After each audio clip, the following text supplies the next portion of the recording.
Lionel Nelson here. Welcome to A Father's Note, promoting fathers through building men. It's so important that we always stand up for our fathers. We want you to know we're with you.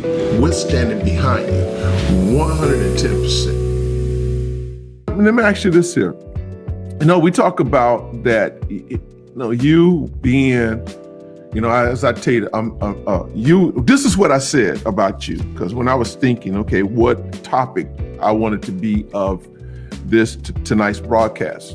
And when I think about you, when I thought about you, Tobias, you really went through a lot in life. I mean, as a young man. But what I admired the most is that you never quit, man. No matter how many times you got knocked down, you always managed to find a way to get up. And I think that's going back to what you said as far as your grandfather, what he had instilled in you. So it's a possibility that he gave you. He wouldn't even consider himself to be the smartest man, and sometimes, but the man is full of wisdom. No matter how you look at it, he's full of wisdom. But I kind of shared this with someone on my broadcast last week. You may not think that, your grandfather, your father has given you everything that you need, but I always say he gave you just what you needed. He gave you enough.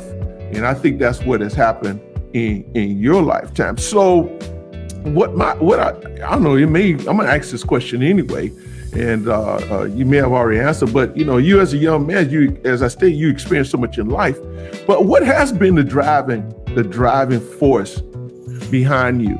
What has been your driving force for you not to give up, though? All right, so, my son, my beautiful creator, my son, he really came and restored my soul. That was I after graduating high school, I got to a point in my life where it was like, all right, for real, like, what's next?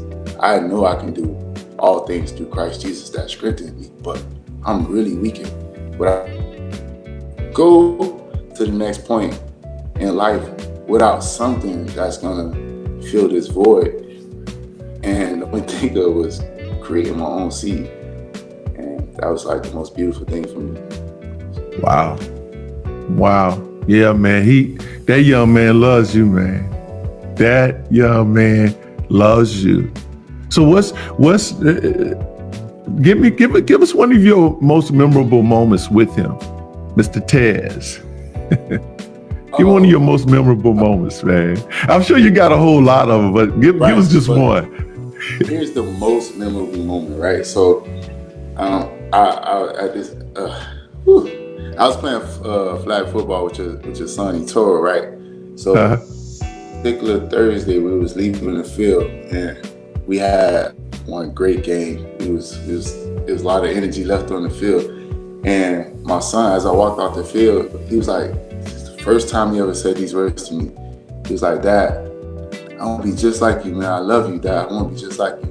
And I looked at him, and I melted on the field, and I was like, the only words I could say was, "Son, I love you too, but don't be like me, be like God." But that was so touching to my soul to know that at the age of 6, my son turned 7 tomorrow, by the way, to know that at the age of 6, like I was able to hear those words from my son, because the only thing I wanted to ever do is tell my father, I love you.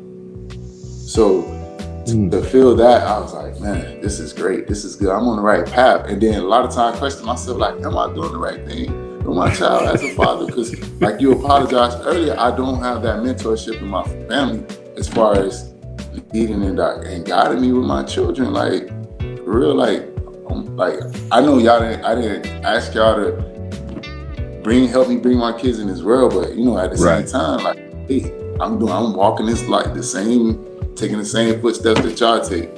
So, but to get that effect from him, to get those words from him, I was like, wow.